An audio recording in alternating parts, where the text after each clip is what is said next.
and hopefully Tom, it's connected properly. But we're gonna find out in a minute. Find out. Tom, did you start your new job already? We gonna find out. Monday. Huh? I start on Monday. Okay. Lies. I hope not. Seriously, right? I'm not gonna lie. There was like a 2-day period where I was like, something's gonna go wrong and I'm gonna be screwed. Hey, it's on. Is it on? Yeah. Yeah. Hey, live now. Watch now. Voices are going through. Cool. Okay. All right. It's weird to have the Twitch overlay in OBS, like the chat overlay and stuff. Oh, okay. Oh, so it was cool. a good update. It's throwing me for a loop. Well, I don't know, because I can't plunk away on this keyboard because it's too loud. So if I'm going to respond to the chat, I have to respond on the other one. That's so inconvenient for you. I mean, yeah. I've got 4 freaking screens going on around here. Like, I'm talking to a man who's been relegated to his kitchen table. I mean, that sounds like a you problem. I will blame the California state of renting. Yes, seriously. State of renting. I will blame the fact that I live in California. Correct. Almost And I doesn't will matter where not- you live at this point. While simultaneously not doing anything to rectify that. There's nothing you can do to rectify it. That's just economics. You can move. You can do like Well, Ray you and could move to you Tennessee. could move in Tennessee or something. You know. Maybe someday. Ooh, I Someday. Someday.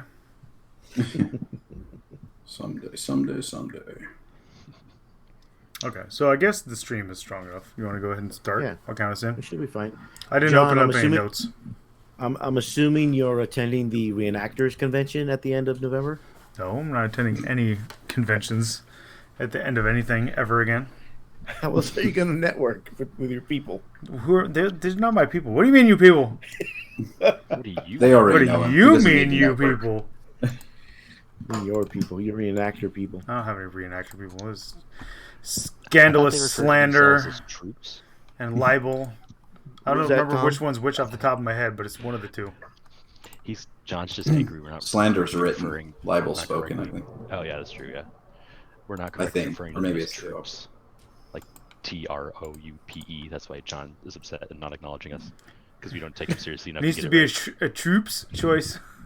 You got to put that U in there somehow. Troops. True, yeah. And Go next, off the way, and the unless everybody Swedish starts calling my immigrant. primaries, lieutenants, lieutenants, I'm out. Lieutenants. Those are my lieutenants. That's Thank you right. very much. That's my primaris lieutenant. That's my left Stellan. That's my left stolen.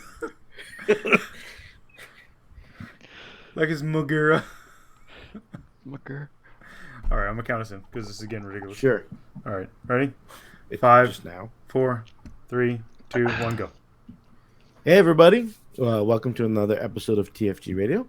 As you can see, Jesus Christ. I don't I understand. just Not saw it. everybody. I Everything's just normal. saw it, John. What? Son of a bitch. I don't What understand. happened? If you can't see it when it goes up on YouTube, watch it. I'm not going to say what it is. Oh, I never watched these on YouTube. I'm the Now I have to go podcast do that. champion. I don't understand. my God. It just naturally appeared. I don't know what you want from me. As you can hear, we have Danny today and myself, Adam. Hey. Somehow we found Tom. Hello. In the wild. As Airborne 248 says, who's the other white guy?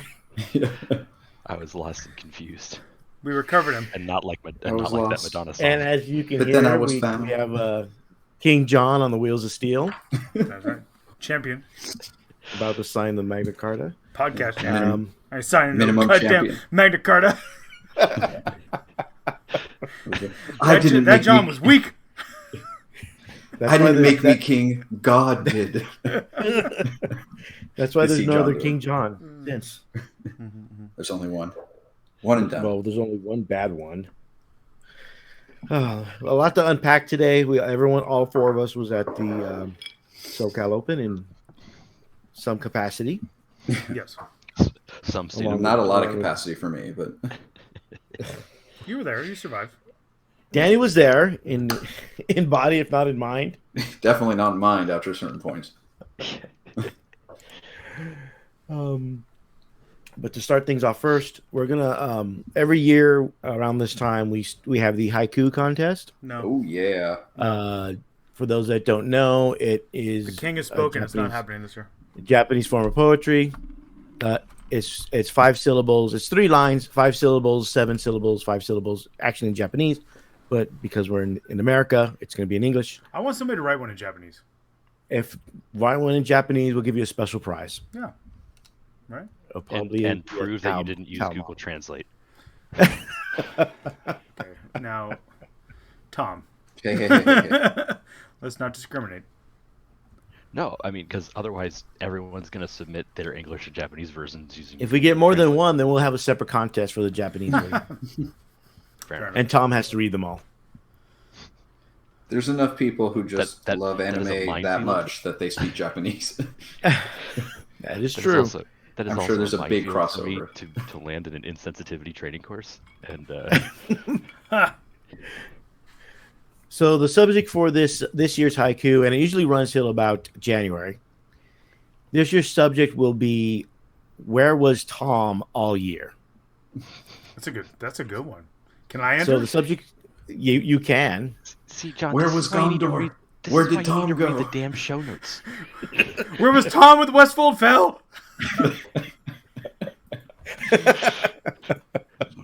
Don't give away any ideas, John. Bonus points if you could somehow tie me to Denethor. Yeah. I have the show notes open. Don't disparage my name. I Yeah, have plenty of screens. I know, right? Now you have extra screens. You can find something to do with them. Nothing that I can live stream. I'll tell you that. So send your haikus to tfgradiopodcast@gmail.com. Just with the title haiku or haiku contest or Tom haiku. Where is Tom haiku? Where was Tom? And just haiku should talk about where was Tom the whole year. Right. So I look forward to that. And then we'll take the ones we like the most and read them and see how it goes. Usually they're pretty good. Yeah, we're fans. I think my favorite was the hate coup. Oh, The haiku is pretty good.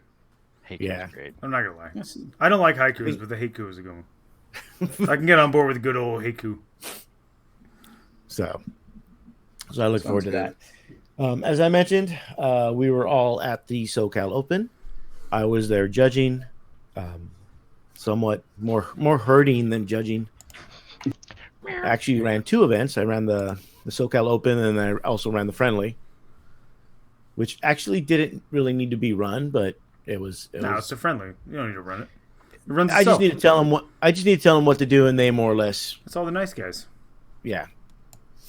So, and the Friendly was run almost exactly like the old GW events. Yeah. So you had points for your theme, and some people had a theme. One person was telling the whole story about his free blade that was going after Mortarion, and there's a whole backstory. And then you had other people that were just like, I don't have a theme. Yikes for me, Doug.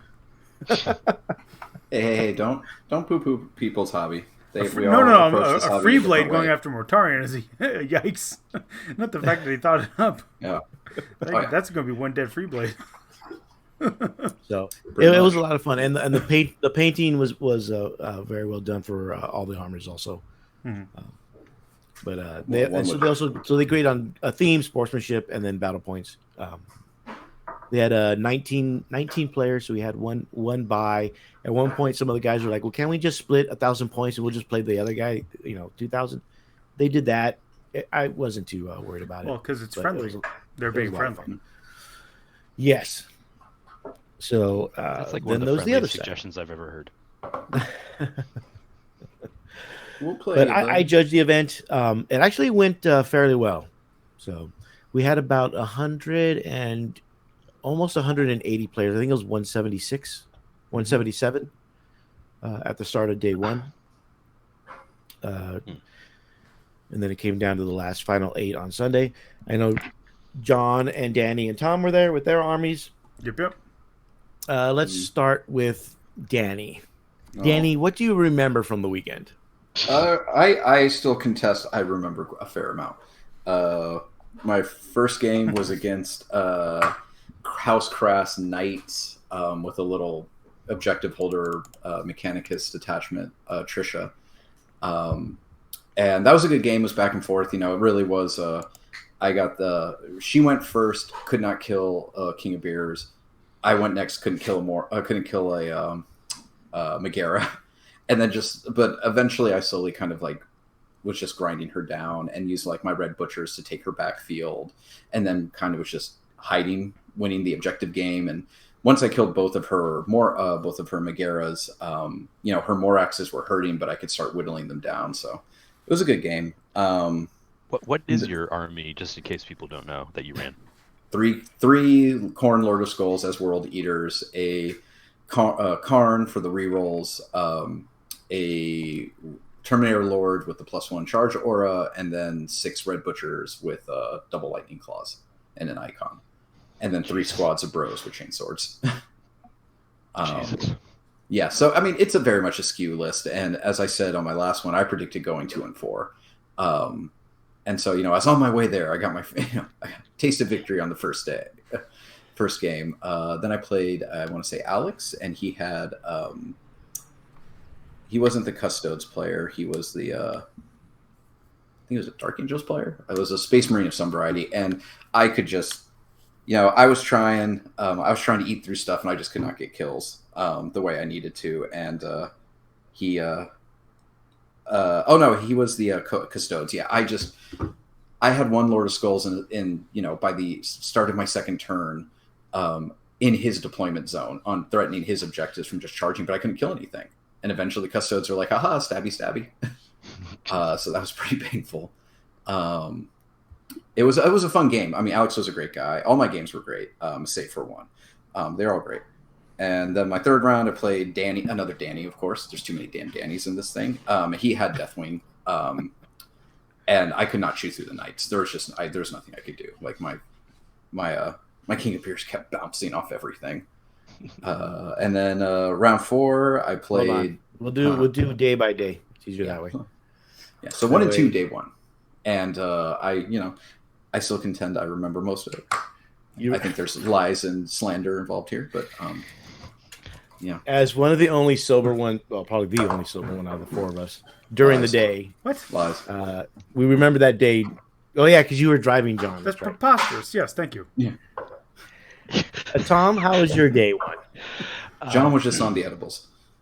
That is also not true. That's not true at all.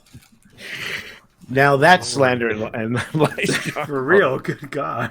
Yeah, slander is spoken. No, it wasn't until day 2 that he asked for a spoon and a lighter. That's fine.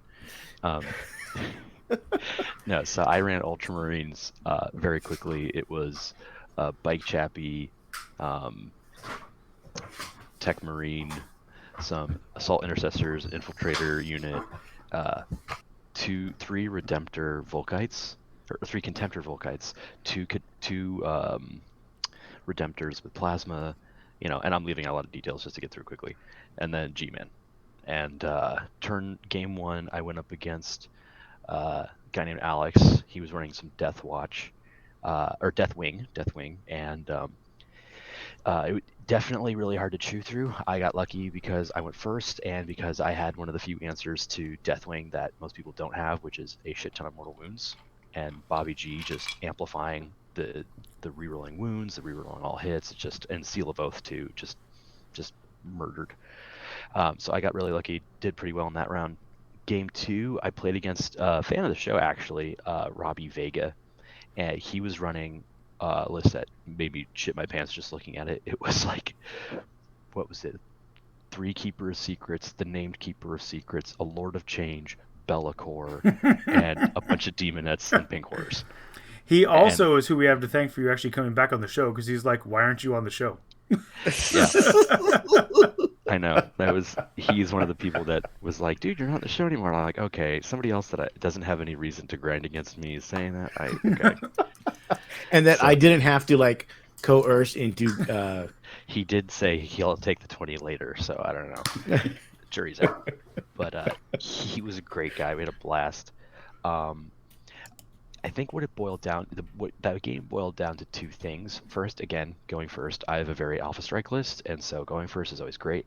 And I threw everything, and I mean every single thing that could shoot, that could see at the Lord of Change, and I took it. I took it out, even past his 3, and I just was able to put enough wounds on it. I couldn't. Oh, but then I had enough left over where I was like, all right, well, let's see how much I can do under this Keeper Secrets, and got super lucky and exploded damage on that with overcharged plasma. Just murdered 2 units off the board. Next turn, I killed another 2.5 Keepers of Secrets. Killed one I think in Overwatch because Bobby G was nearby. Be'lakor charged in, and on my turn 3, Bobby G faced off against Be'lakor and won because I had kind of whittled him down enough at that point. Although he basically had 1 wound left, and I moved everything away.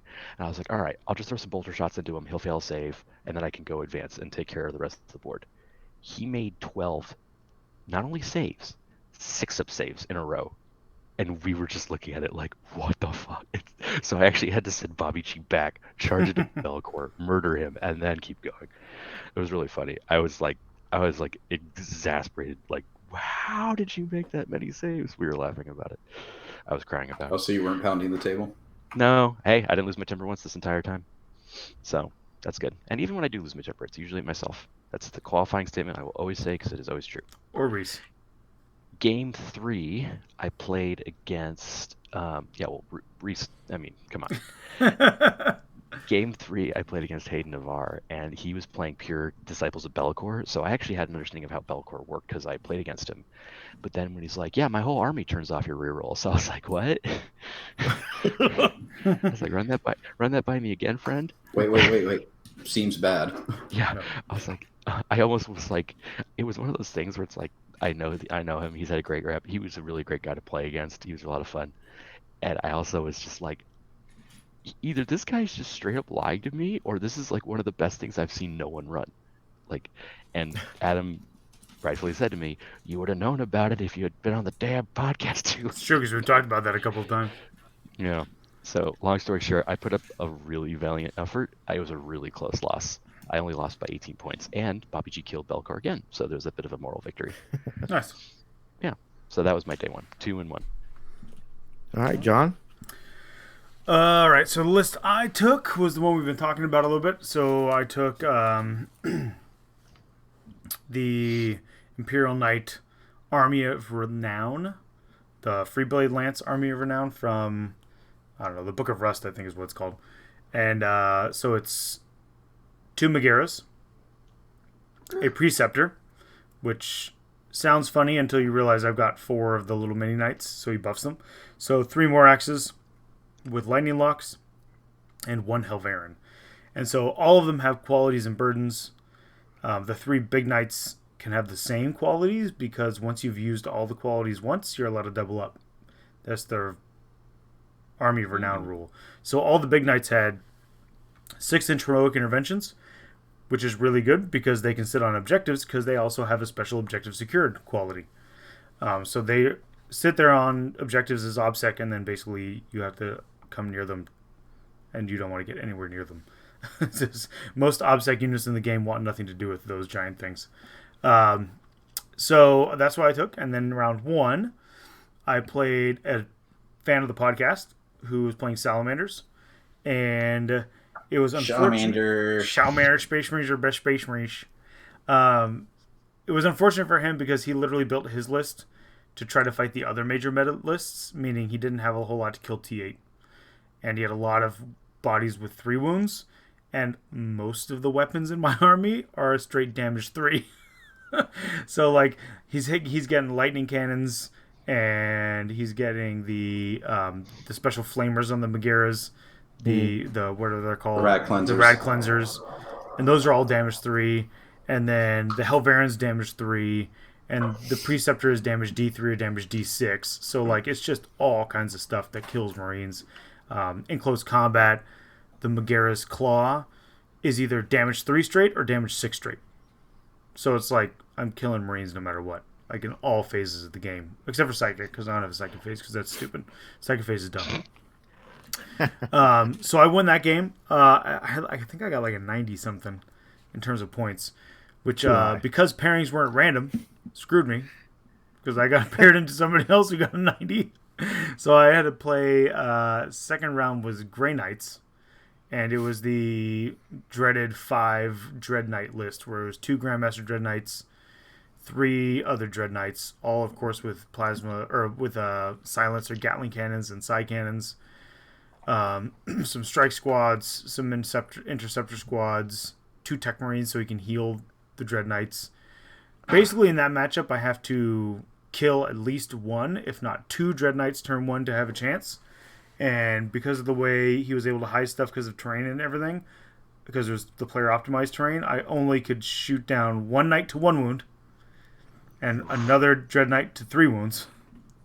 And I couldn't finish them off because I couldn't focus down the one with 1 wound left because I couldn't see it with the other 2, the 2 Megaeras. So the Preceptor, all 3 Moraxes, and the Helvarian took the Grandmaster Dread Knight, one of them, not the one who can jump away when you shoot at him, because that's some BS relic if I ever heard of it. Got that one down to 1 wound. And then the 2 Megaeras put another Dread Knight down to just 3 wounds and couldn't finish him off. So that was the end of that game. Feels effectively. Because at that point, he gets to heal those guys a little bit. His other 3 Dread Knights are free to move around however they want. And he just puts the pressure on. He picks up a Megaera on his turn 1, and I can't trade 2 for 1. So even though I killed those 2 wounded Dread Knights my next turn, I couldn't put down a third. I can't trade 2 for 1. I've got to trade at least 3 for 1 to have a chance, and I couldn't do that. So that was basically the game. The game was decided on turn 1. If I could kill a Dread Knight, or I'd have a chance. If I could kill 2, I would be in really, really good shape. The Grey Knights, the Dread Knight list is really good. It's very good. Then my third round, so that was a loss, obviously, if you guys couldn't tell. My third round was against Deathwatch, which was another list where if I go first, I probably lose. Or I certainly lose. If I go second, maybe. So he was playing a Deathwatch Dreadnought list, similar to Tom's, actually, where he had 3 Contemptors, double Redemptors, Tech Marine, and he in Deathwatch he can make 2 of the guys plus 1 to hit. Basically, he can do some put one of them in the Devastator Doctrine basically every turn. So I had to go first, which I didn't really want to do, and so I had to move things out and around. But because I still had, I had to try to kill at least 1 Dreadnought, and I think I killed 1 Contemptor. And that was that. So on his turn 1, he moves out and destroys the Megaera, of course. And this game was notable because I had a really hard time making 4-ups. And for his Plasma Redemptor's shots, he rolled a 6 every single time for number of shots, except for once when he rolled a 1. And he re-rolled it into like a 4, 3, something like that. And so it started to be, at first I was kind of like, oh, come on. Like during turn 1, and then after that it just kind of became a joke. He'd pick up his dice and be like, all right, I can't possibly roll another 6 for my number of shots in my plasma, can I? And he'd throw it into his dice tray. Oh, look, a 6. At that point it just became funny. It was like, whatever. But it was a really good game. Again, he's a guy who's played, I think, all of us. And he beat me. He's beaten me and Tom. And he didn't beat Danny. Mason Reinhardt, right? Yeah. This is Mason? Yeah. He's the guy that owns squad marks. Yeah. Yeah. I played him last SoCal, and I beat him. Okay, yeah.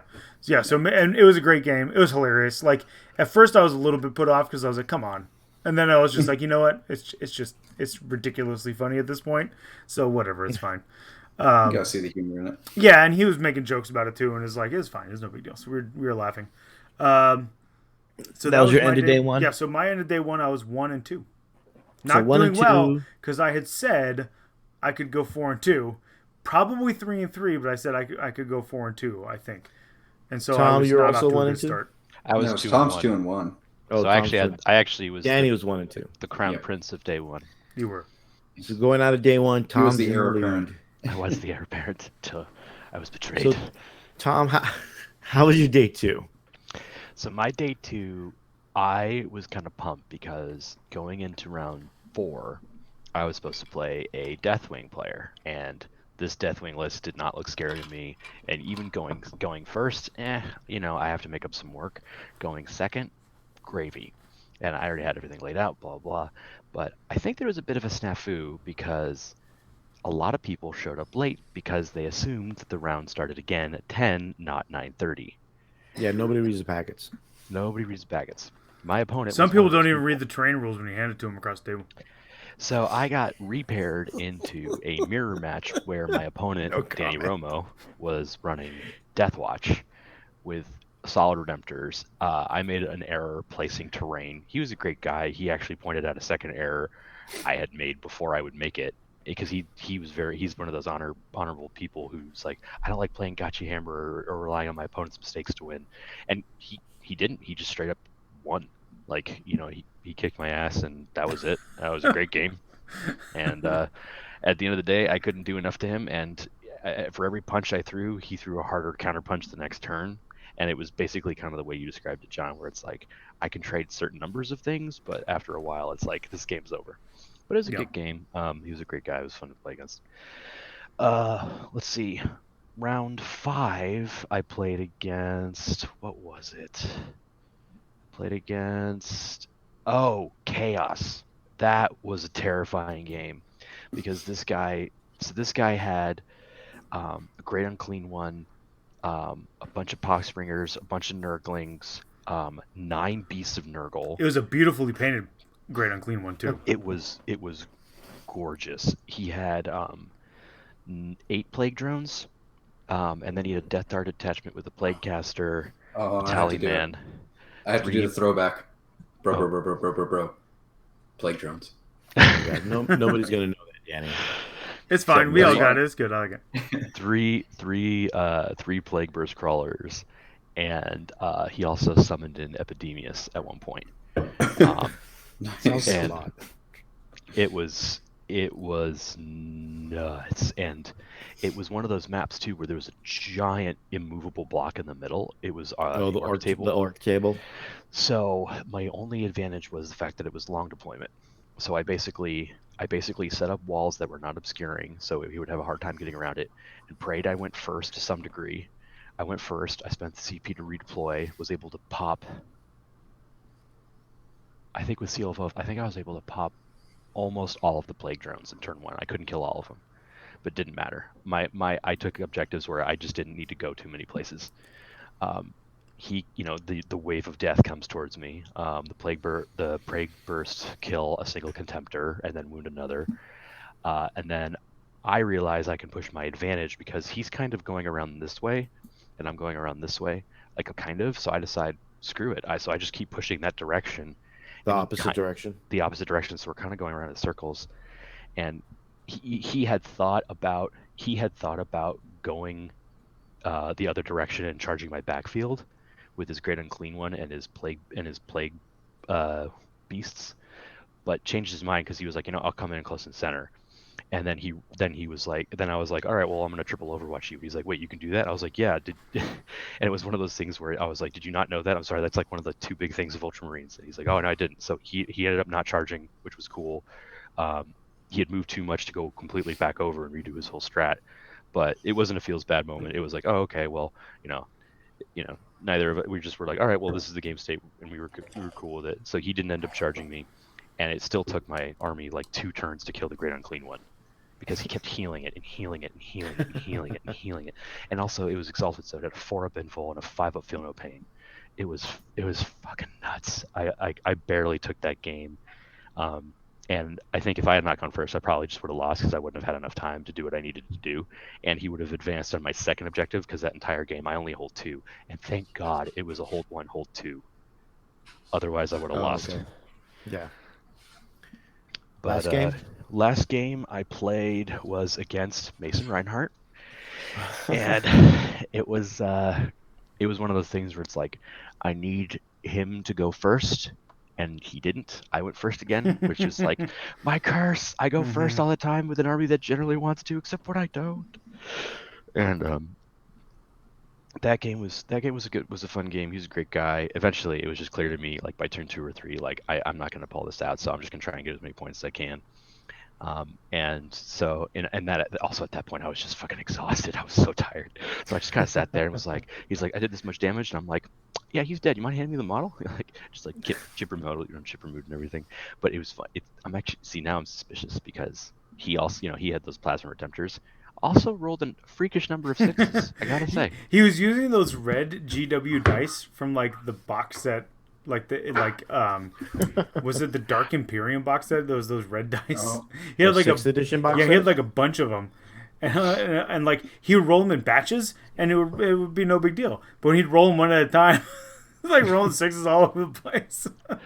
It was funny because at one point we just kind of like, we had this kind of like professional, we're playing each other decorum, and then I'm looking for some of my dice because I'm on his side of the table, and I see his dice tray, and I'm like, did you take my TFG dice? And I was like, no, I don't use my TFG dice to play very often. And I was like, you know TFG? He's like, yeah. Are you?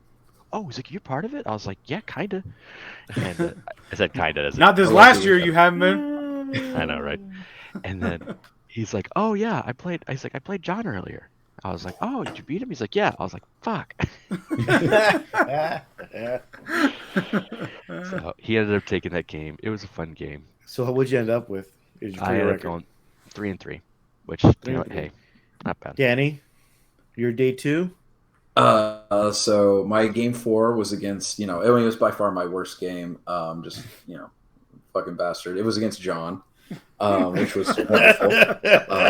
And it's funny because that was totally random because you guys weren't next to each other in the scores. We were sitting at the ramen place Friday night having dinner, and people were like, "How funny it would be if you guys had to play." And you pressed pair on the app right next to me, and I look up what I'm paired against. And I'm like, "Damn it, for real?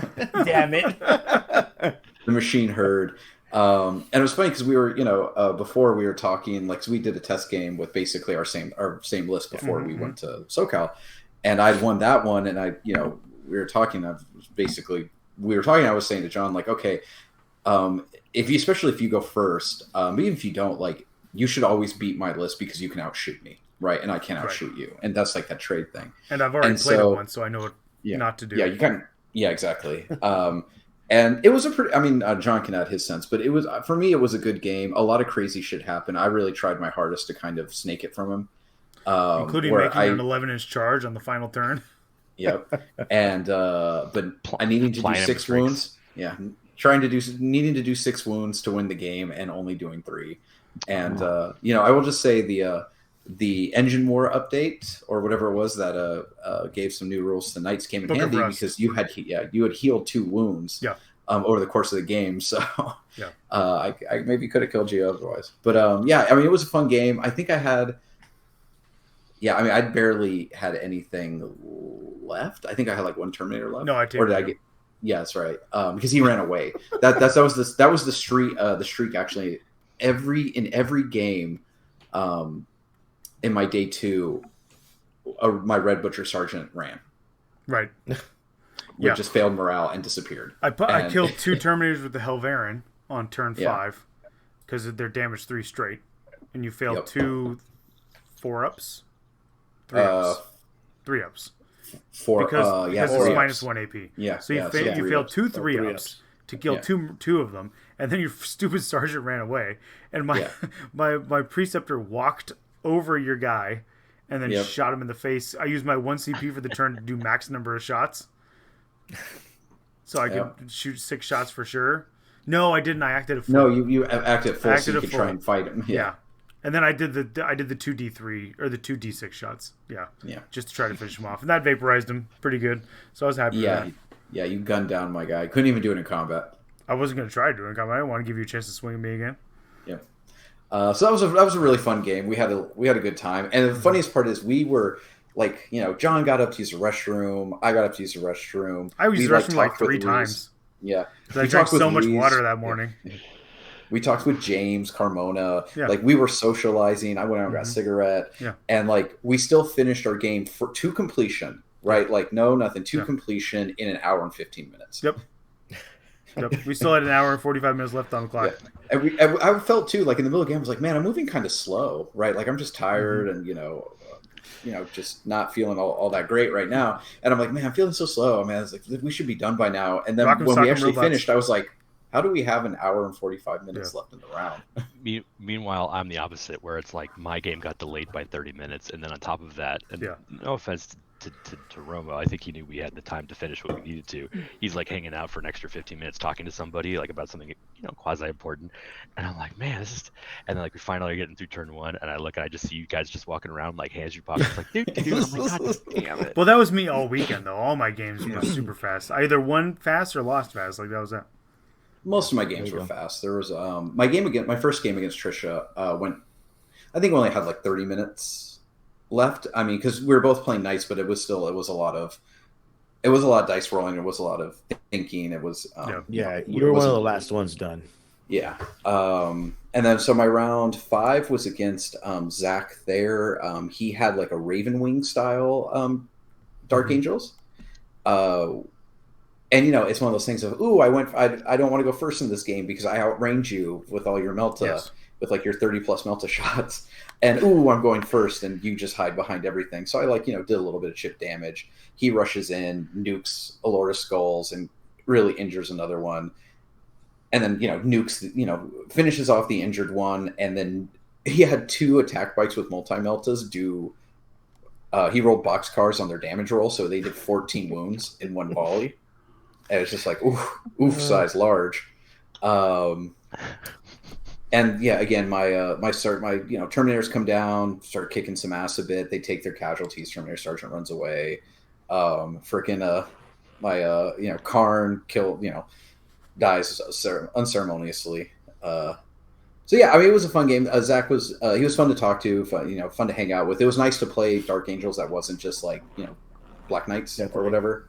Yeah, and, or it was just I can't kill you because once I hit his stuff, I could definitely kill it. It's just he got to hit me first, and he had so much Melta that it really was like, oof, that's not so good, Al. And then my final game was against John. How was his very first tournament? He was playing something near and dear to my heart. He was playing Militarum Tempestus, and I was really surprised. He had played. This was his first big event, and he was having fun. He had a great attitude. He knew his list wasn't like the best, but he was enjoying playing it because he wanted to play it. And was just a great guy. And we had talking about our different army lists for like Tempestus, and he did 55th Coptic Eagles, and that's the way I like to run mine. He had Yarick, and Yarick was actually a champ and was tanking my Terminator Lord for like 2 turns with his invul. Yeah. And then I rolled a 6 with the mortal wounds and killed him. But it was good. It was just his list wasn't super strong matched up into mine because he only killed 1 Lord of Skulls, but basically took them all game. Because his Melta drops came in, and with all his orders and stuff, it hit pretty hard, but it wasn't enough. I made a lot of 5-ups, and I was healing, and the one every turn. So I was just kind of slowly pushing him back and grinding him, and my melee stuff got into melee, and did work. So. That one I actually managed to win, which ended my day at 2-4. So I won my first game and I won my last game. And but I was very popular. I feel like because I had a large blue cooler full of things that people knew to come by, and I introduced more than a few people to the misunderstood wonder of the redneck margarita, which is tequila and Mountain Dew. There you go. And it sounds horrible, but it tastes pretty good. But yeah, it was finishing up 2-4 was not exactly what I predicted. It's funny because I feel like actually if I'd gone first, I'd have a better chance against like the Orc list because I could blow those flyers out of the sky really easily on turn 1 because you can't hide them, and I have so much rerolls that wouldn't have been a problem. But really tough things, especially things with invul saves like Terminators or Custodes, is a big problem for my army. Yeah, and I ran into them a lot. So I was like, oh, okay. But had a really great time. Again, every person I played, including John, was enjoyable to play. Good conversation, good back and forth, laughs, all that kind of good stuff. So definitely had a great time. So later that next day, the podcast was canceled. Yeah. That's okay. The last 2 SoCals I went 2-4. So Yeah, I'm dead even in SoCals because I've only got to go to 2, so now my record stands at 6-6 Nice. for my career in SoCal. Overall record is. I know I'm at least 7-5. I want to say 10-8, maybe 11-7. Okay. Maybe, Quit adding numbers. Maybe 20-2. I don't know. I swear the fish was this big. I know, right? I will unapologetically mention the first LVO I ever went to. I was 1-6. So there you go. Tom, let's not go into numbers and records. We'll go into that later. John, how was your second day? So first game, like Danny mentioned, was against him, which was also kind of nice because no, it wasn't an easy one. It was kind of nice because we also kind of like got to roll up to our table whenever we wanted to, because we were like, well, we know this game's not going to take forever, so we can take our time, and we definitely took our time and still finished with an hour and 45 minutes left. I will say, as before John gets just too into it, when I made my 11-inch charge to maybe win the game, John let out a very earnest "fuck." Yeah. Yes, because although we were playing each other, I really did want to go 3-0 on Saturday because I really did want to have a 4-2 record. Yep. Like I was like, this list I'm playing is good. I cannot have a losing record with this list. I had no such pressure. Otherwise, I might have to like retire from this game because this list is good. And if anything, I'm known for playing, it's for playing knights. Yep. So like if I have a losing record with the army I'm actually known for playing, and it's a good version of the list, this is gonna evolve into a big fucking problem.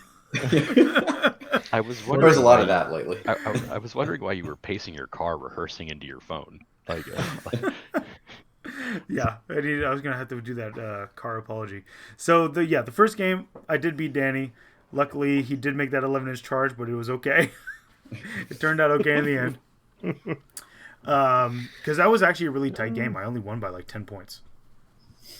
Damn, made you work for it. Yeah, so it was close. My second round was against Orks.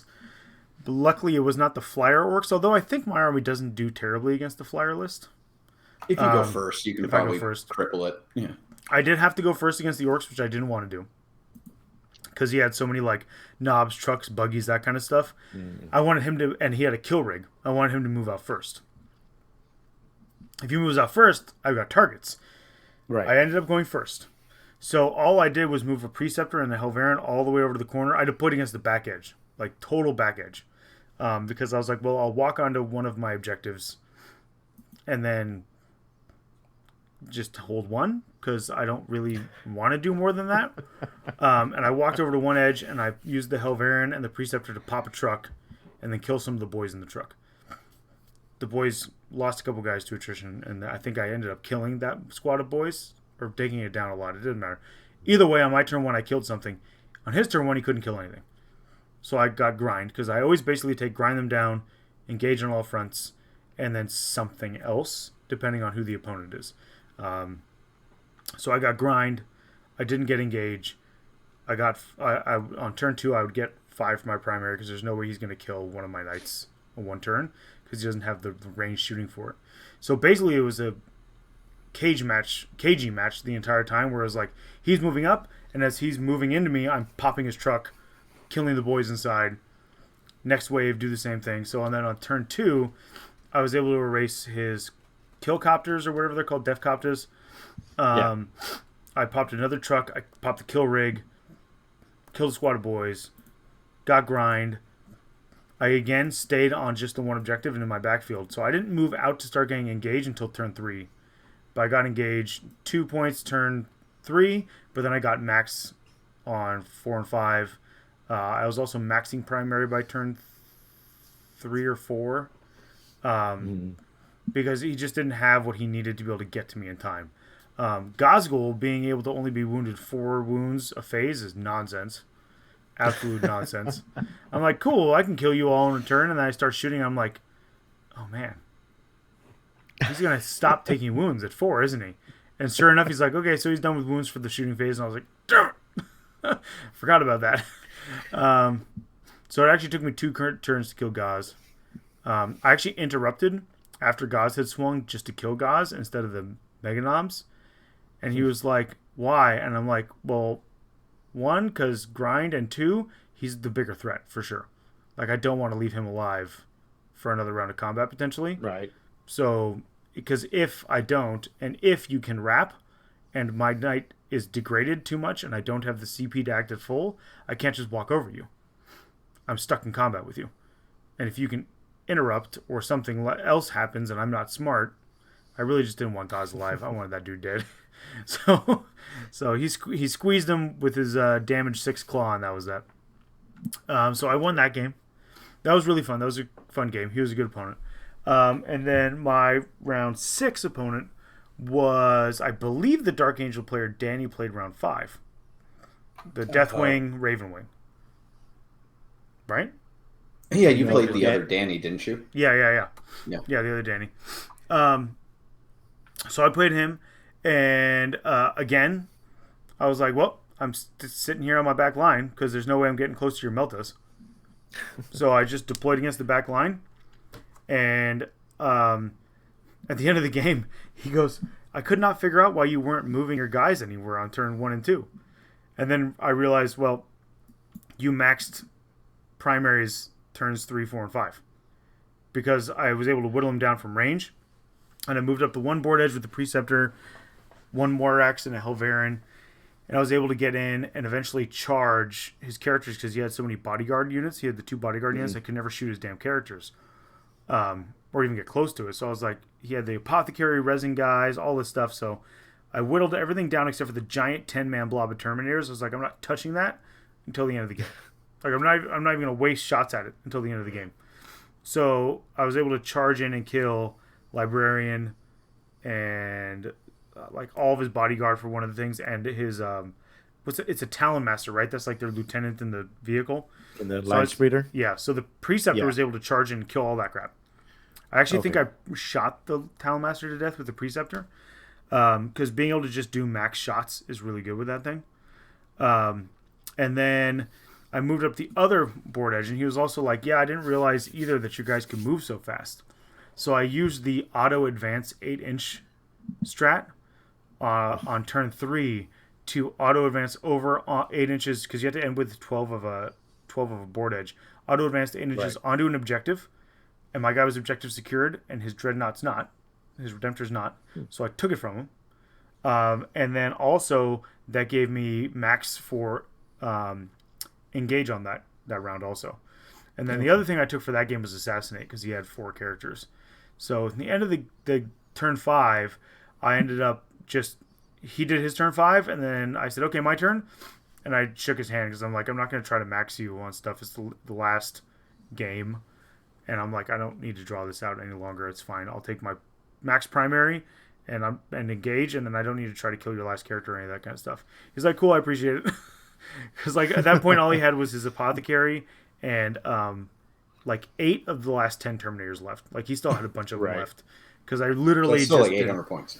Yeah, and I just basically, he would charge with those guys, and my knights would be like, okay, and I'd walk away with my Preceptor or whatever. Like, I was like, I'm not doing this. Like, I do not want to engage that blob of dudes, especially with an apothecary nearby, right?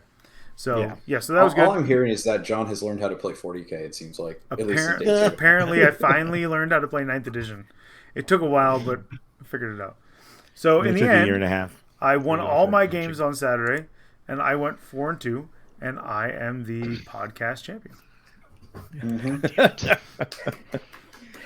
Now, what everyone else did, but not me because I was judging, is all your armies were judged for painting.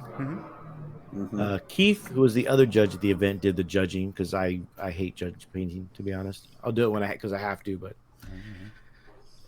so Tom and Danny actually tied for their paint score. Oh, so that seems like an insult to Tom. A bit. Tom needs to talk to Keith about that. I wasn't going to say it, but I'm glad somebody said it. I will say I was surprised at that because it was a fairly low score.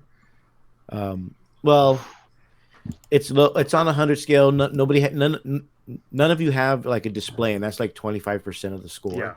Yeah. And you don't have a lot of conversions.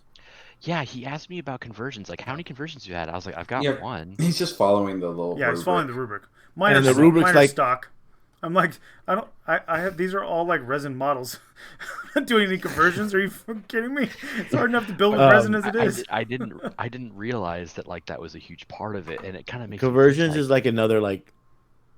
It's not like 25. It's like 15%. It's like 15 points. What if yeah. I'm a purist? Yeah. What if I'm like the world? No, what if I'm fucking no, Michelangelo if- and I'm if- just a purist? No, if you're going for Renman or Best Pandas or Hobbyist or whatever, you've got to do Yeah. that. You have to hit that mark. Like You've got to the- convert something like a character or something like that. The guy who was in top 8 for Chaos with this Chaos army with all demon princes and the greater demons and Bellicor. The army's beautiful, but he didn't have a display.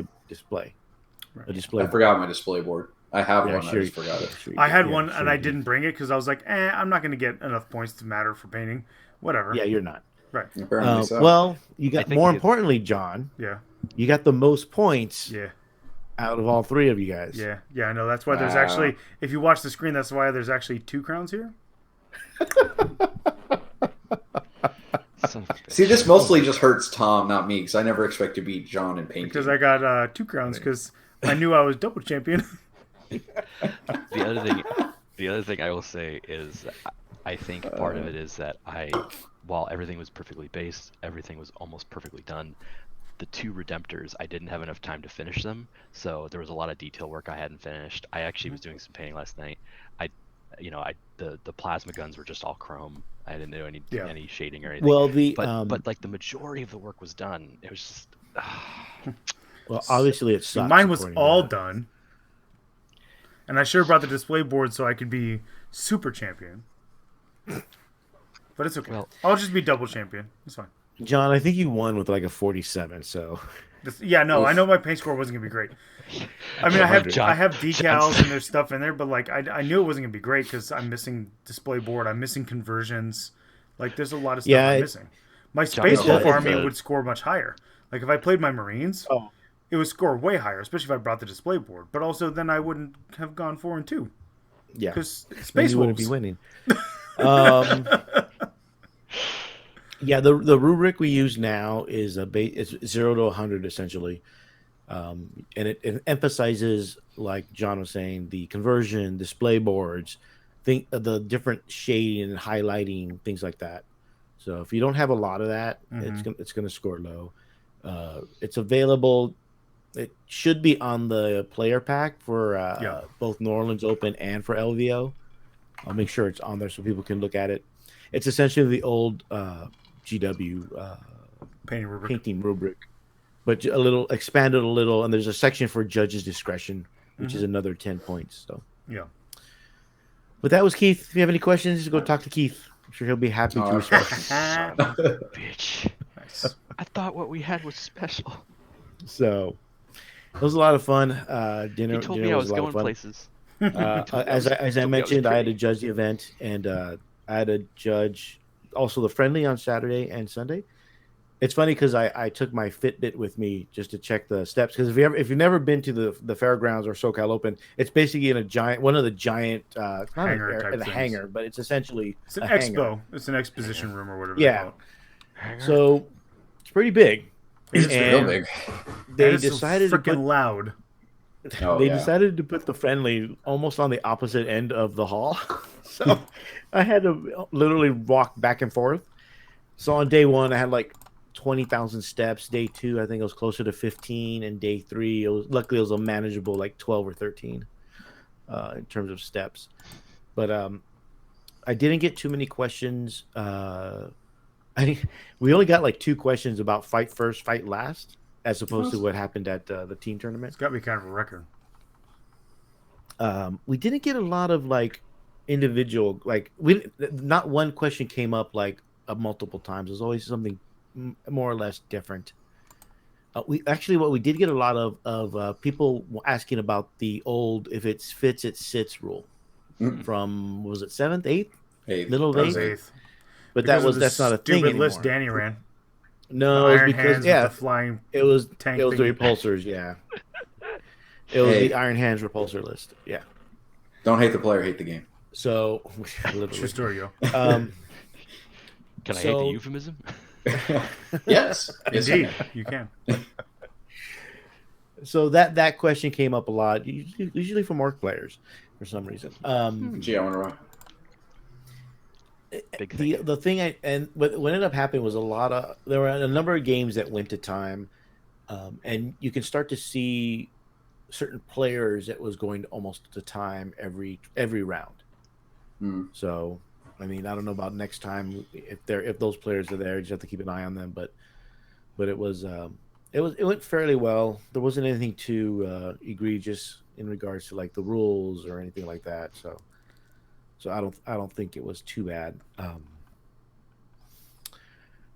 The finals as of the top 8 was 3 Drukhari. I think it was one Dark Angels player, 1 Orc player, 1 Demon player or Chaos player, and 1 Admech player. I think that's what it is. Then top 4 was 3 Drukhari and Orks. And then it was Orks and Sean Naden's Drukhari, which was a different build than normal Dark Eldar. So, and then if you can watch the 1 hour game in on Twitch of how the finals went. Yeah, which went to bottom of 1, and that was basically it. So yeah, that was special. a little kind of I can't remember the word right now, but it was kind of like a not very exciting final to a pretty good weekend. The stream had basically 3 tables running at once, and they just went from table to table depending on how the day went or the games went. So I thought that was pretty neat. They had some issues with the stream in the beginning, but everything was worked out. Other than that, like I said, there was really no big issue that I can recall that came to my mind. Friday, Saturday night was pretty cool, hanging out with everybody. Yep. Reminding Tom how many times he's been on the show since the beginning of the year, which is for the listeners to know, which is 4, now 5 counting today. Yeah, I've had quite the year of Tom.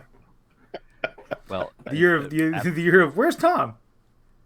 Well, and it's funny because I'm a middle child, so any attention's good attention. So it's not because I was afraid of getting made fun of. Sure. Oh no, it's definitely not that. No, it's been a bit of a year for me. It's been a while since I had to share a room with 4 other men. So, all of whom contemplating killing you at one point. Yeah, it's fine. Not the first, not the last. It was fine. It was no big deal. I still am shocked that you prefer to hang upside down with your arms crossed when you sleep, Adam. It helps my back. It is surprising. But everything else went fine. Can't remember. Yeah, so the winner was Logan Heath with his freebooter Orcs with the flyer list. Everybody's a buzz about. It's mostly a buggy list with a peppering of flyers. Well, his list is different because what I've seen online is everybody's like ban this, ban that, and whatever. He did lose a game because the way it was structured, there was only going to be like 3 undefeateds, and everybody else was going to have 1 loss. Mm-hmm. So he did lose a game during the course of the tournament. And there's only, I think, 4 flyers, I want to say. But the way he made the list, I believe it's 3 outrider lists or 3 patrols. I can't remember. But each buggy was an individual unit. So he had 9 buggies, but they were all, 9 buggies, but they were all individual models. There wasn't a squadron of buggies like most people take. Are you sure about that? Because he had other fast attack choices, so I don't know if he had had 2 squads of war bikes also. He could have taken a battalion and then took he took an outrider. I think he took 2 outriders. If he took 2 outriders, then that's 12, up to 12 fast attack. Then that's fine. That works. Yeah, that works. And he had some mech guns, and he had the 4 or 5 whatever flyers. Yeah, so It's a crazy list. And watching the game, I mean, It's also in my super opinion- expensive to buy that list. I know you priced it out. I did. I priced it out. I was like, I wonder how much this costs. And I just messaged her chat. I was like, damn. Yeah, I don't know. Are what these your orc thoughts are, players Mafala. okay? Maybe he's missing a kidney. Because those are all new models. Like, you guys financially stable around here after this? Yeah. Well, I mean, you have to remember that Listen, some Big people Johnny, I'll probably win bought SoCal those- Open, I swear. Look, Shiba Inu or The- whatever hasn't spiked that hard yet for these people to be spending that much money on a 40K army. Sorry, Adam, go ahead. I'm Yeah. not sorry. Fuck Adam. Oh, well, Tom starts it and then everyone else jumps in. That's the problem. I'm still not sorry. I don't care. I know you're not sorry. You're never sorry. But I don't know what. I mean, there's a lot of people like rabble rousing regarding the list, but I mean, it's just as bad as all the other lists. I mean, Yeah, we don't need to be rabble rousing about the list. You need to be rabble rousing about like the fact that all the other lists aren't good enough. Like, it's not a matter of like Orks are good, Grey Knights are good, Admech is good, Dark Eldar is good. You know, like, okay, so there's like 5 good lists, right? Fine, or 5 good books. Fine. right? Don't like be all mad because there's 5 good books. Be mad because the other like 24 aren't good enough. Like, it's not a matter of like, hey, let's take everything away from these 5. It's what are we not giving the other ones to make them competitive? Like, okay, it's really not that hard. You have all these campaign books that are coming out. You have a new GT mission packet every 6 months, right? Why can't you give secondary faction specific secondaries to everybody? That'd help. You I'd have like one of those. you have campaign books. What else is a campaign book for other than putting in stuff for everybody to use? It's for narrative play, John. What is the GT mission packet full of secondaries for, other than for putting in secondaries that people can use? Add one mission, add one faction one for everybody, a decent faction one for everybody who doesn't have one. It's mind-boggling that everybody's like up in arms because there's 5 good books. No, it's not that there's 5 good books; it's that there's 24 mediocre ones. Yeah, I That's mean, the even problem. with as someone who just finally got their campaign hit for Tyranids, it's even then it's like, wow, I mean, there's some cool stuff here, but it's a lot of it boils down to, well, you made our best unit better, Hive Guard, cool. There's lots of other units that maybe could use some love. Right. Yeah. Well, it's like the Army of Renown for Knights. It made a specific build good. So cool. That's one specific build is good. I took it to 4-2. Harpster took it 5-1, I think, right? In New Orleans. Like, cool. There's a knight build that it works, and then Adam Baker, who finished 5-1 over me, played double Megara Castellan, House Raven, and went 5-1. But he's also a much better player than I am, so there's that factor as well.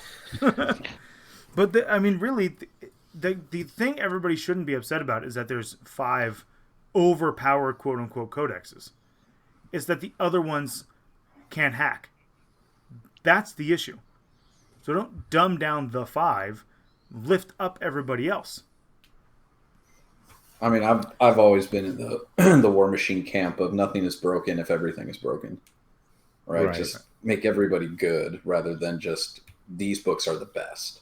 Right. Make everyone good, and then then it really does. It comes down to player skill and local meta and even just kind of larger meta in general.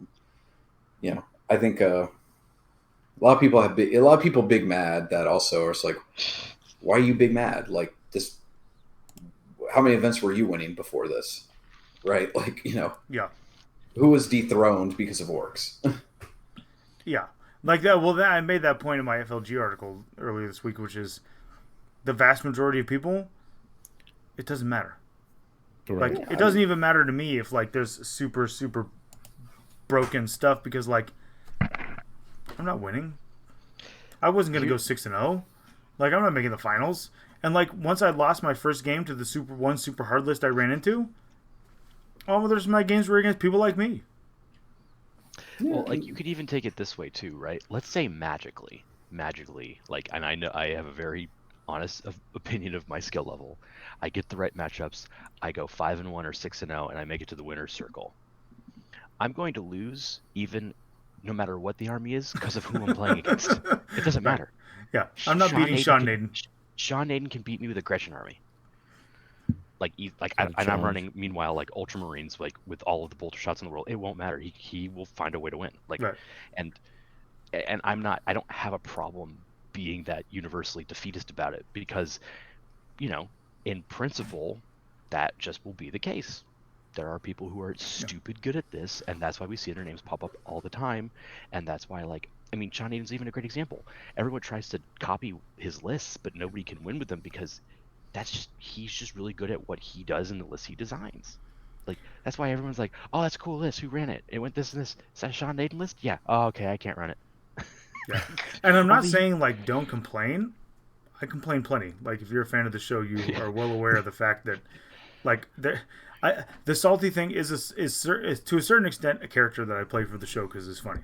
But the other part of it, like, I do also have strong opinions about, like, the state of the game and such. But also, I'm not going to get all stressed out about it. Like, some people are on Facebook or Twitter in particular, which I just realized was an entire area of the 40K universe I could have done without knowing about. The 40K Twitter universe. Those people were ridiculous and nuts and probably half intelligent. Yeah, I mean, it's Twitter. But also like Reddit, and they spend way too much time mad about what they perceive as the imbalances in the game. And, like, it needs to be fixed now, and, like, raging about it all the time. It's like, man, it's not worth it, guys. Like, have fun. Some of you should actually try playing the game, first of all, before you spout off at the mouth. But also, like, come on, just have fun.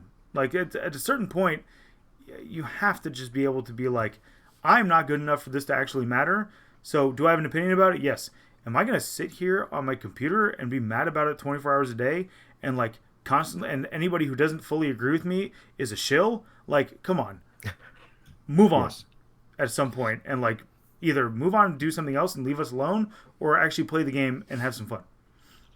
Yeah, I will. My one defense of the Twitter 40K world is that Twitter has way better painters than Facebook does. Oh, yeah, for sure. Like, the hobby stuff I see on Twitter is like, God damn. But I think in general, it's just, there's definitely imbalance in the game. There always has been. And this is part of, like, having played this game for so long, right? There's always been brutally oppressive builds that you just, a lot of armies can't compete against because they're just too good. But that really, and, honestly, it's better than it was in, like, 3rd or 4th or 5th edition when it's like, cool, you don't get a new codex, you don't get new stuff to try and counter anything that's come out for months, right? Like, what was it in 4th Eldar Wave Serpents that were unkillable? That was pretty much the whole edition. Yeah, that was the entire edition. Yeah, that never went away, and it's just like, fuck, now I have to deal with this. Okay. Chaos 3.5 sucked not just for 3.5, but the entirety of 5th edition too. Yeah, it's just one of those things of, like, it's totally understandable. It's your hobby. You invest into it to be like, I don't think this is fair. And it never feels good to get freaking leaf blowered off the table. No. It doesn't. But at the same time, it's like, this is supposed to be a hobby. Like, the game is very clearly, and the designers have always been very clear about this. It's meant to be a hobby. It's meant to be something you do that you enjoy. And, like, if you're not enjoying yourself, then that's totally your prerogative. But, you don't need to shit on people who do enjoy it and aren't still enjoying it and do find pleasure in playing.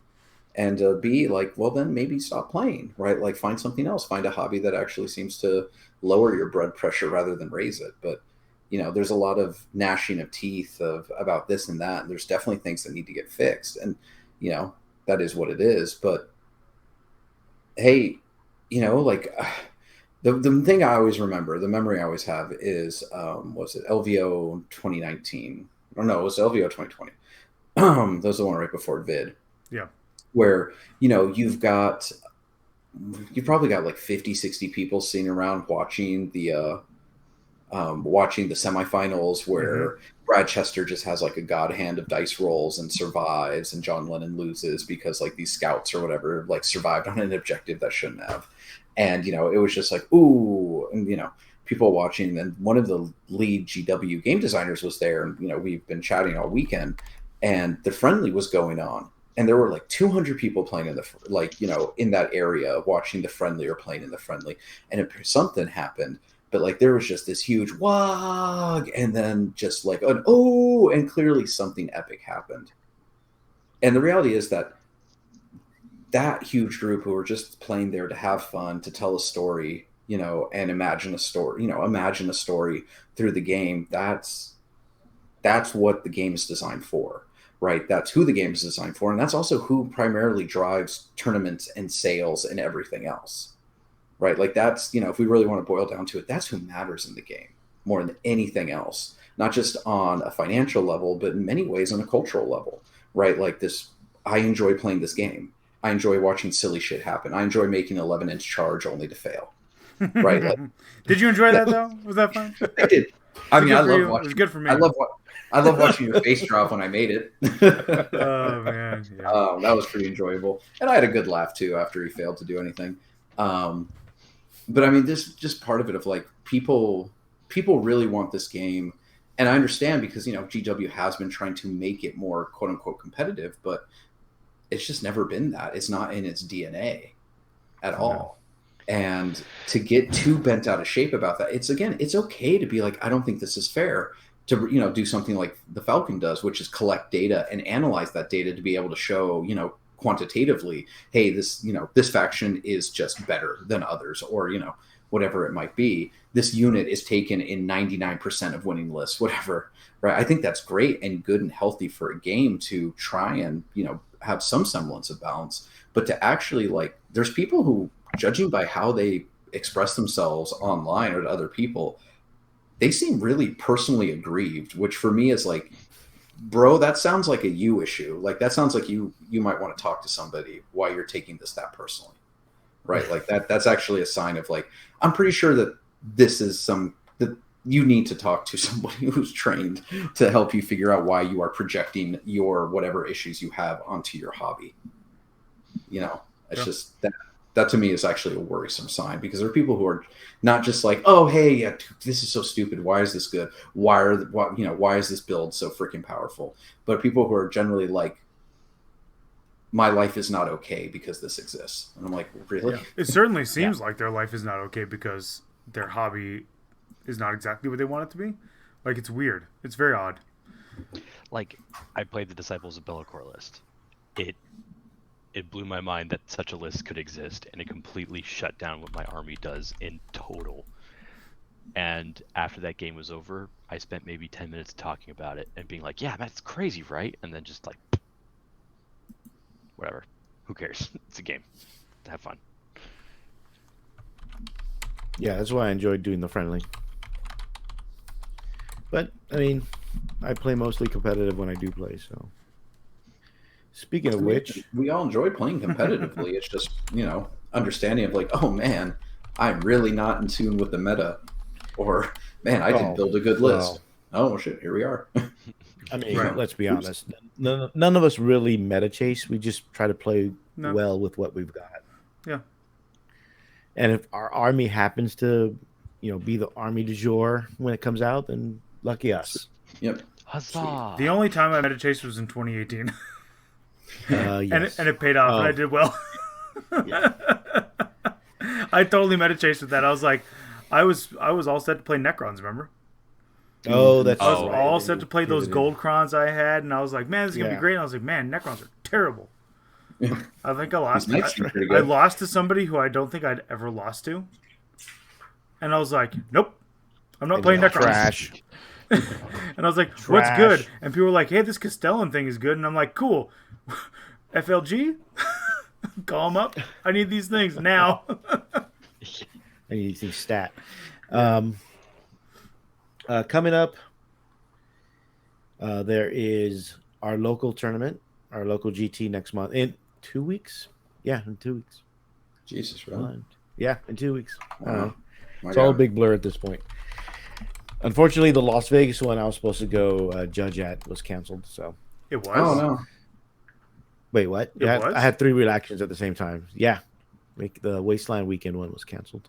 I didn't know that. So I don't know the exact details, but I think they weren't getting the numbers that they wanted, so they're just going to postpone it till next year. That's fair. I mean, we are reaching inundation levels. We're reaching events. critical mass Yeah. of GTs in the locals, Southwest. There's a lot of GTs and That'd be majors nice. all over the country. We're reaching the point Peak of event. yeah, we are reaching crash levels. It's now 2008 and it's the real estate market.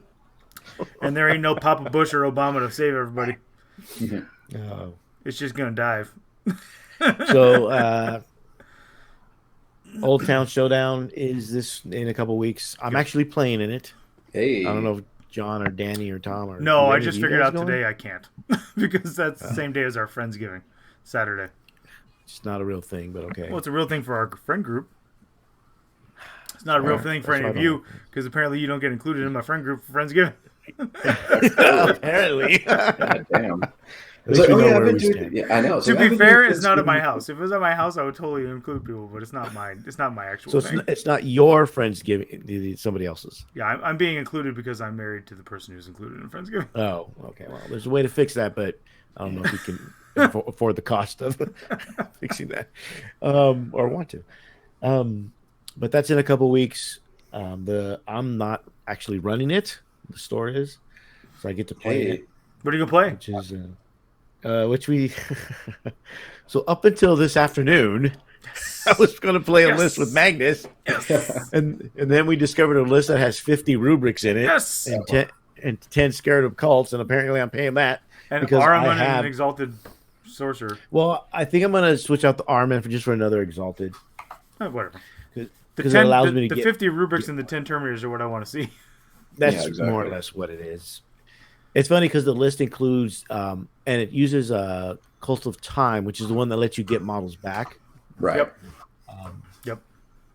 This is So why I you like can this get- list. Regenerating. So I you like can this get list. models. So you can get models back. You can with a if you roll a 9 or better on your psychic chart, you can heal models, and then there's a psychic power that lets you heal models. So I think you get you can get a model back with if you roll a 9 or better for 1 CP on a psychic test, and then you can heal models. So you get 2 models back and then heal 1. Here, at the Adam, start have a of crown. every turn. You can share one of my crowns. I get a crown. I'll Thanks. give you one because you're playing the troll list, and I'm happy about that. You can share a crown right there. Well, with my painting technique for that army, I should be done by next You week. move too much. I just keep moving the crown around. This is not any fun. Well, you can leave it where it's at. Fine. You know what? I'm gonna put it on top. I am also still technically the knight champion. So That's That's true. true. from 2019, was it 19 or 18? I don't remember. So long ago. It was a long time ago, yeah. It seems like Danny gets a ground suit. It was the year before COVID. It was 2019. Yeah. What's the loadout of the rubrics? Doesn't matter. It would be it's 9 basically bolters, and then 1 has the Reaper cannon, whatever it's called. I mean, their standard bolter, strength 4, AP -2 is pretty good. -2 is like legit. Yeah, It's Even though meaningful. because there's a lot of stuff that ignores -1 now, right? Yeah. Or Or- just or- against well, it's things not with even that storm if they're in shields cover. or- yeah, cover, storm shields. What's the unit that can take like 800 flamers? That's this rubric. I'm tempted to still take the 10-man flamer. Just take it. I like the Hey, flamer bomb. you're saving points on Armin, right? So are you saving enough points Yeah. by dropping Armin to take 1 unit of just 10 flamers and be like, put in the middle of your blobs and be like, don't charge this one? Yeah. Well, it's more for the teleporting them, just getting them into range, I mean, and you then can being still like, teleport aha. one, right? I can use the dark matter crystal basically. Yeah, to you can teleport still them. teleport There's- one just to have fun. There's and be also creative. there's also a strat for 2 CP during deployment that I use it to deploy in the middle of the table instead of on the in my deployment zone. Do you put the rubrics or do you put the occult It's terminators rubrics. So I can put the flamers Oh, in the middle of the okay. table basically. Yeah, as long as you're not going against anything that turns off Overwatch, that's pretty good. Yeah, it's whenever I go Cult of Strife, that happens a lot. Yeah. I like it. I'm hoping this list does you good. Yeah, we'll see. I'll try to fit the flamers in, see how it goes. So that's the list I'm taking more or less to the tournament, and then after that is I'll be judging New Orleans Open, and then all of us except for Tom will be playing in LVO, but the rest of us will be judging LVO. Yep. Yeah. Sweet. So LVO. that's what's coming up. John, you stick with the Knights, or you're going Black Templars next? Well, for the remainder of the league, because I still have to finish my league games. I got 4 I got to finish still. I'll probably, because I'm Imperium, I'll probably play Knights. I want to at least try one more game with some Space Wolves or Space Marines. Not the Black Templars yet, because I want to get certain models for that. But I do want to try Black Templars out. I think that'd be fun to play big Crusader squads. Right. I don't know if it's going to be any good, but I think it'd be fun to play like, what would that be, 60 giant bros in Primaris armor, and like also the initiates or novitiates or whatever they're called. Yeah. Yeah. I don't know if it'll be any good, but having the models would be fun. But yeah, I want to try Space Wolves again and see, now that I kind of have a better handle on Ninth, if I can actually do a little better with those lists. Because I know they're not absolute trash. I just was absolute trash at the time. Trying to use them. I was trash. Yeah. So I'll try that. But yeah, I might just finish out the league with the Knights. I don't know. We'll see. I haven't decided, but definitely Imperium. I do like the Knight list a lot. It is very solid. It is good. It just depends on whether or not it can. It depends on what it runs up against. Right. So, Danny, what do you up to? I know you're excited about Tyranids. Yeah, I'm going back to the bugs just because we got new rules, so I got to play the hell out of those. So now I'm just trying to sort out a list. I want to use the Leviathan stuff because it's new and just kind of put it through its paces a little bit. The kind of most competitive list I made is a Leviathan battalion with Swarm Lord, 20 Gene Stealers, a 10-man Gaunt Squad, Rippers, 6 Hive Guard, 2 Demicarons, and then and 2 Lictors, and then a Chronos Patrol of and minimum squad of Warriors, and then Chronos Patrol, the Nuren Throat, minimum squad of Warriors, and 6 more Hive Guards. So the thing that Tyranids got a buff and a nerf at the same time in the new book, because they changed Symbio Storm to be on an unmodified 6 when it used to be a modifiable one, so you can't stack the +1 to hit. But with Leviathan, you can now have exploding 6s on any shooting or melee attack that's infantry. So you basically can have 2 squads of Hive Guard, basically Symbio Storm. You can give them +1 to hit to make them, the Chronos ones hitting on 2s, rerolling 1s if they stand still. The Leviathan ones for 2 CP can become Chronos, essentially, can gain the Chronos adaptation so they can reroll. Or you can just save the CP and use the new Leviathan Warlord trait Swarm Leader, which is give 1 infantry, swarm, or beast unit within 9 full rerolls for the turn to hit. Or you can also put that on Gene Stealers, and Gene Stealers in melee can use the exploding 6s, where they actually get full Tesla. They get 2 hits for every 6, as long as there's more than 11 models in the unit. So that seems like would be kind of the take all the good stuff kind of list. That's really, really, really heavy forward pressure. Still has some resilience because it's hard to kill 2 Demicarons and 20 Gene Stealers in the same turn. Especially because you can kind of hide the Gene Stealers depending on the terrain. And then two squads of Hive Guard just laying down some mean fire out of a line of sight, strength 8, AP -2, D3 damage is pretty brutal. Right. But I still kind of want to try with Leviathan. I can do it of a real horde, like a 200+ model Arnie.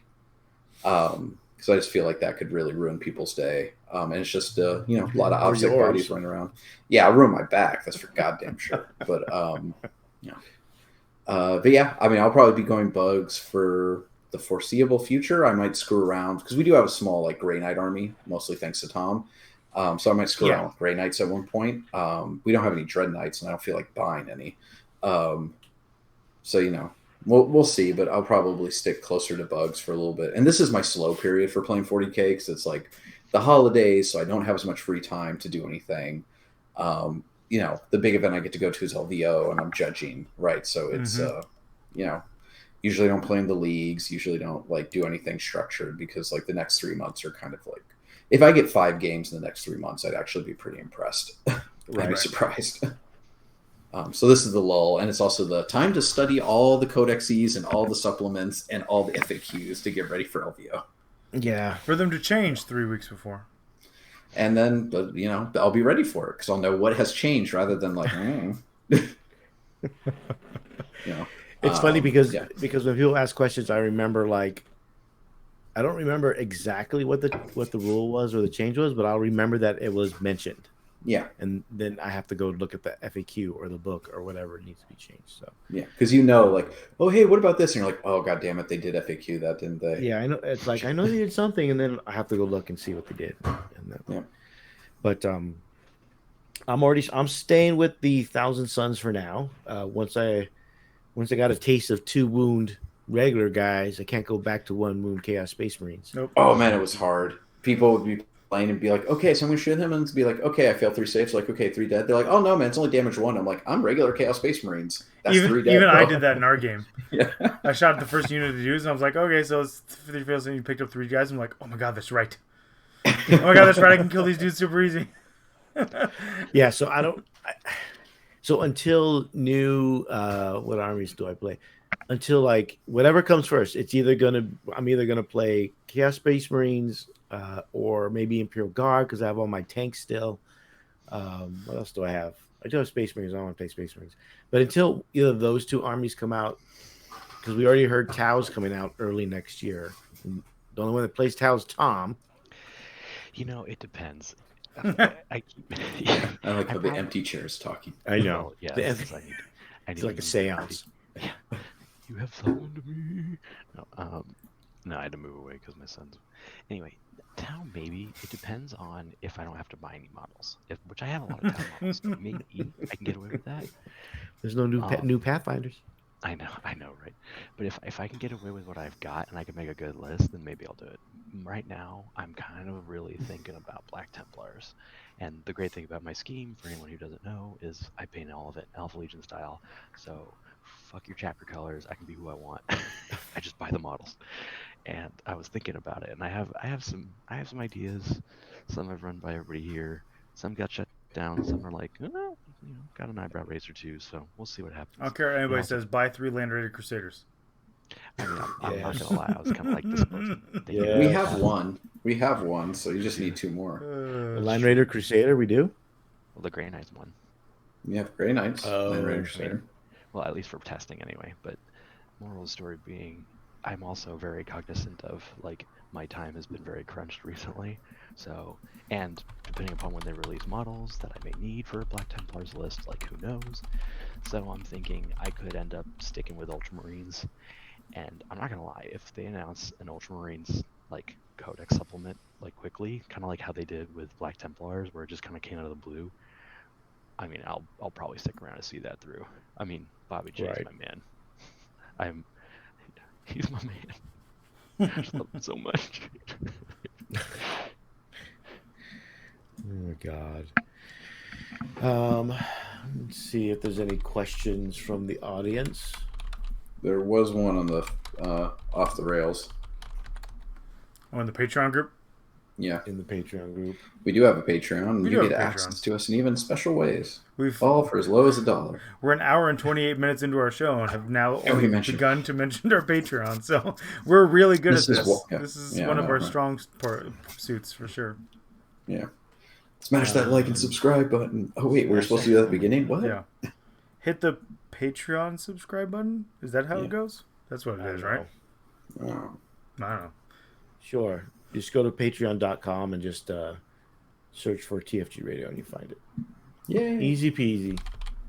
Easy peasy. There's not much in the chat in terms of questions, so just So- the Patreon one, I think. Dan is asking about the freebooters list, which had one SoCal Open, and how can it get fixed? Is it just increasing points, or have lists just skew too far away from fighting vehicles? I think the easiest way to nerf that list would be to make the freebooters culture only not affect vehicles. Yeah. Like, so they don't get the +1 to hit. Right, that it only affects, infantry or beasts or core or whatever, right? But like everything else. Yeah, that would be the easiest way to just flat out nerf that. And be like, cool, your planes aren't like BS3 or whatever crazy shit you can get them to. Right, like down to I think 4, I think it is, but it's like 40 shots. Yeah, it's a lot. So I think doing that would help. Point increases don't fix fundamental problems. They just make it so you have to deal with the problem a little bit less, right? So instead of, 3 planes and, 8 buggies, it's like, 3 planes and, maybe 6 buggies. Okay, cool. Right. Like, still, the inherent problem is still there because, that still can shoot you off the table first turn, depending on what your army is, right? If you don't bring like just a hard as nails resilient army that can just tank that kind of shooting. Which some armies can, right? DE not being one of them. Nope. And yeah, I think that fixes it. I think really changing the clan culture so it doesn't affect vehicles, which or only affects core. So you could still maybe try and do like a dreadnought run or a mecha dread or whatever they can do. Whatever else is core in that book, but yeah. There's other things too. You could have it to where it's limited to the aura. Like the culture is, it only affects units within like 6 inches, right? So like whoever gets the kill gives the bonus to whoever's within 6 inches of them. So that again means you don't get to just turn it into your whole army. So yes, part of your army gets more efficient, but not everybody. And so you need to get another kill with another unit, right, to be able to trigger it. Who's not currently getting the bonus. So that way it kind of spreads it out. There's definitely, I think, design space to not nerf orcs like into the ground. Like, you're now unplayable, kind of like the way GW eventually hit Yanari, right? Where they're just like, we're going to make you unplayable. It took them way too long to get around to that, though. It did. Yeah. Yanari was annoying for a long time. It took them like 3 or 4 tries before they got to it. Yeah. Or I think a new edition, basically. It basically took a new edition, then they got an index. They got like a white dwarf index or whatever happened to them. Or it's just like, okay, you guys are just bad now. That's what we're doing to you. So yeah, that would be my suggestion if anyone was asking me. Right. Yeah, I think changing it to core only would probably be a big step. Yeah. Because that's mostly their infantry. And maybe their dreads. I can't remember if they're core or not. I think they are. But I don't think the vehicles are core, but I'd have to double check. Check right now. That's what I'm doing, actually. Let's see. If the vehicles are core? Yep, hold on, give me a second. Scrolling. Loading. Enhance. Loading. Computer. Enhance. Enhance. Jesus Christ, they have so many fucking HQ choices. It's stupid. Let's see. Yeah, they have a lot. Yeah, like goddamn. Wow, still haven't gotten to a freaking vehicle. I've scrolled a lot here. God damn it. Okay, there we go. The Shump Jog Dragstas are not core. Warbikers are. Yeah, we don't care about custom Warbikers. booster blasters. No. Yeah, I don't think the car things are. Squig buddies. No. The Rocket Truck's not core. So all the ones from the Speed Freaks box are not core. Yeah. Which again, core of them fixes it. I'm trying to think. There's anyone who's still core. Are the Dreadnoughts core? I'm looking.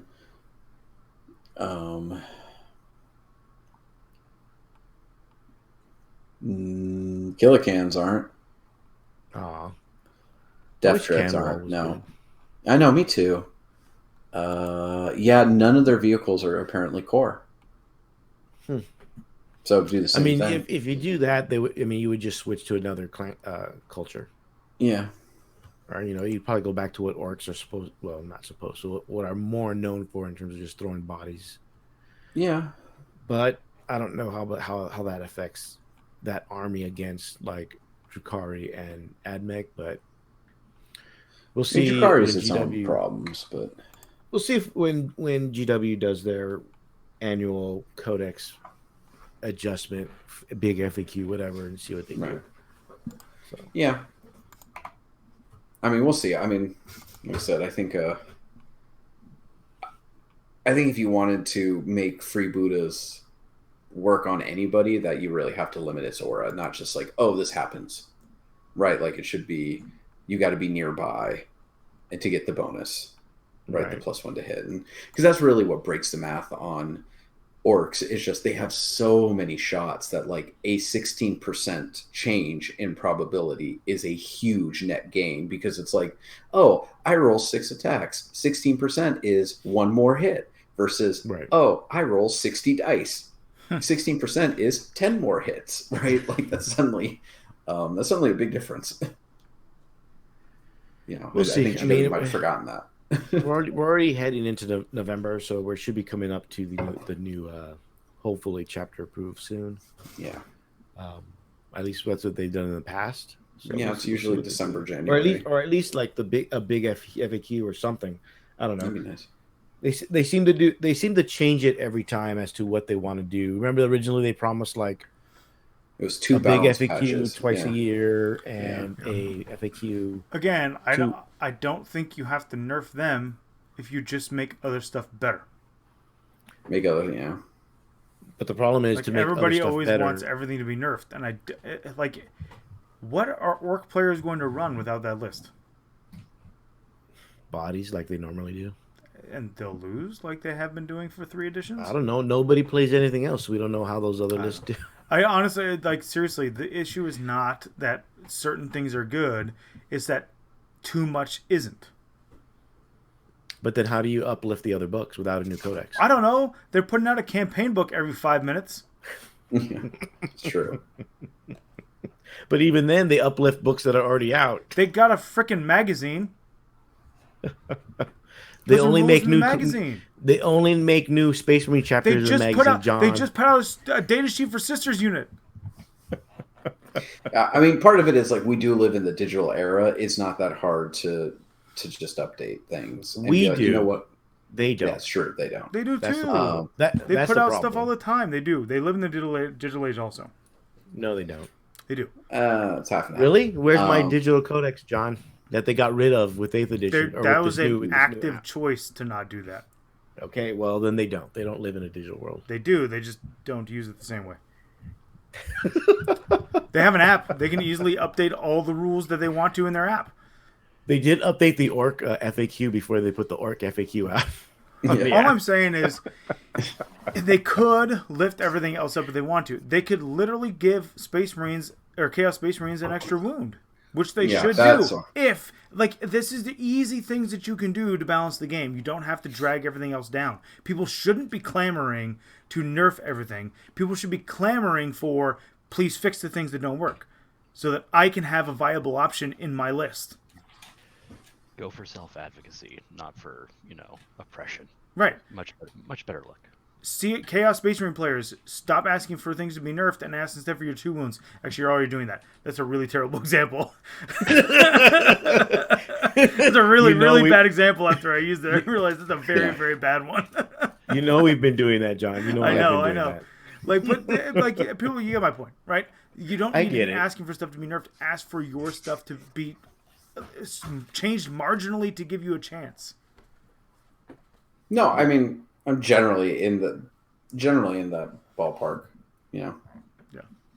I mean, I'm more or less there with you, but it's one of those things that I think it's hard to actually update a codex like just digitally for them, because it becomes how many people play who don't ever keep up with Warhammer community because they don't use Facebook, or they're not on Instagram. They're they're not online, right? And that's the thing. I think GW is, more acutely aware than most people give them credit for of who kind of like some of their biggest, drivers of sales are, and that they're not, the average GW customer is not as online as maybe other groups, right? Like, and which is why you get people who are very online in this hobby being like shrieking, being like rah rah rah, and it's like it doesn't totally work on GW because they're like, yeah, we're not an online company anymore. Like, we'll get there eventually. We just ain't there yet. Right. Well, it's also hard when they're like making a ton of money. Yeah, exactly. Like, why stop what you're doing when you're like, we've tripled our stock in the last 5 years. Yeah. We're the most successful business in Britain, apparently. If it ain't broke, don't fix it, I guess. Given the state of Great Britain, that's not exactly a feat. Well, that's true. I mean, that's definitely one of those things of like, one's going up, but one's going down. So you're covering a lot more ground that way. John, just so you know, I could fit the 10-man Warp Flamer squad in. Yes. Do it. Dark Matter Crystal them the fuck. Well, I'm going to do it because I don't want to build another 10 fucking guys because I already have 10 guys in Warp Flamer. They're perfect. There you go. So I'm 10 guys closer to having that list be a thing. So I think we're going to call it there. Gotta give our shout outs. Don't forget to listen to the other shows on the network we're part of for the Grand Alliance podcast Grand Alliance, which includes our show, TFG Radio, Focus Fire with Alan and that other guy, Jeff, and occasionally Brandon, who only one out of those three was at SoCal Open. Yeah. Jeff has a good And then excuse. there's Party at the All Points if you listen to Age of Sigmar, Flying Monkey, a wargaming podcast, which is basically competitive 40K, more from the Midwest, Kansas area. And then our lore-focused podcast, Pod Save the Imperium, which we should have an episode up within the next week, hopefully. Fingers crossed. Yeah. I'll just say with Dayton, because I know you're listening, I'm expecting to hear some kind of discussion on the next Party at the All Points about why Stormcast won the SoCal AOS tournament. I figured this out. I asked this question. I figured they had that little dwarf in their army. Oh, Gotrek. Oh, yeah. Well, they had that little guy that basically tabled Derek's army. Derek by himself. Derek had the giant Forge World Dragon that's 1,200 points, and Godric beat the shit out of him. And Godric isn't bad. So apparently, if you play a faction that can take the little guy, you win. Take Gotrek. Yeah. Well, I mean, he survived the ending of the old world, so yeah, I know, right? I was proud of myself for figuring that one out myself. I looked at the list I mean, again and I was like, oh wait, that dwarf's in this list. that special dwarf, you can go ahead and pat yourself on the back. Yeah. I'll give myself a third crown. Give yourself a third crown. I'm ready. So there's a big one. Oh, all right. Okay. There it is. I got 3 crowns. We got lots of crowns up in here. Yeah, that's because we got one big queen, I guess. That was a good one. Nice. I like it. That was great. You mean someone in the dark? Yeah. I'm just gonna cover him with the crowns. My son staying asleep is more important than any fucking else. That's the goddamn truth right there. It's okay. I like the crown in front of. We replaced Tom with crowns. We're good. Everyone, don't forget for this year's haiku contest, the subject of the haiku is "Where was Tom this year?" And it involved just send that to TFG Radio Podcast at gmail.com and put the haiku or haiku contest in the subject line. We'll let you know what the big prize is later on, and that contest will run through about January. For $5, you can suggest a prize. True. Yeah. So I think we're gonna call it there. Tom, any last words? If you have a chance, I don't know when we'll see you next, so well, I'll be on at least once a month. But my advice is, if you if you have a chance to get a 3-bedroom apartment, do it. This is good advice in the Pasadena area. I don't know how anybody can afford it, but it's good advice. Daddy. Organs. My usual, play games, be nice to each other, right? And that includes being online, right? Like, that's not just being nice at the table. Like, try being nice online too. It actually is great for your mental health. Mm-hmm. True. Instead of just scream. I don't know why you have to single out John like that. Yeah, I got. He knows how I feel. It's not nice at all. John, as 2021's reigning podcast champ, Yes. any last words or any words of encouragement for those that want to attain the heights that you have achieved this year? I mean, Have Jack Harpster build you a list. yeah, seriously, right? be friends with Jack Harpster, and then judge events so that you can go talk to Jack about the lists. Judge events, you can get free advice from top players. Top players, yeah. I saw John ascending to his throne. That's not wrong. And Danny just come out of fucking left field with that one. That was No, I appreciate that. I was upfront about the fact that Yeah. Jack helped me with his list. I was not trying to. I mean, hide and that. to be fair, John definitely in describing his last 3 games, just definitely seen the Matrix a lot more than let's say 3 months ago Oh yeah, about how to win games. I wasn't even aware there was a Matrix 3 months ago. Oh my god. I was playing these games like, all right, so what's a secondary? So I can't just like, it's not all on one sheet. I don't just have to kill more, hold more. Like, what's going on around here? What do we do with these cubes with little dots on them? Yeah, my advice is pretty simple: stop trying to tear everybody else's stuff down and advocate for yours being lifted up. Look at you. A rising tide Right? raises all ships. ships. All ships. That's right. That's right. Well, thank you everybody for listening. Well, I mean, we can't help Gene Stealer Cult, and we can't help Tau. So Tau and Gene Stealer Cult, you're out of luck. But Rising Tide will help all the other ships that deserve it. Listen, some have an anchor that is permanently attached. We'll see how they do next year. Thank you everybody for listening. Good night, and have a pleasant tomorrow. See you. Peace. Goodbye.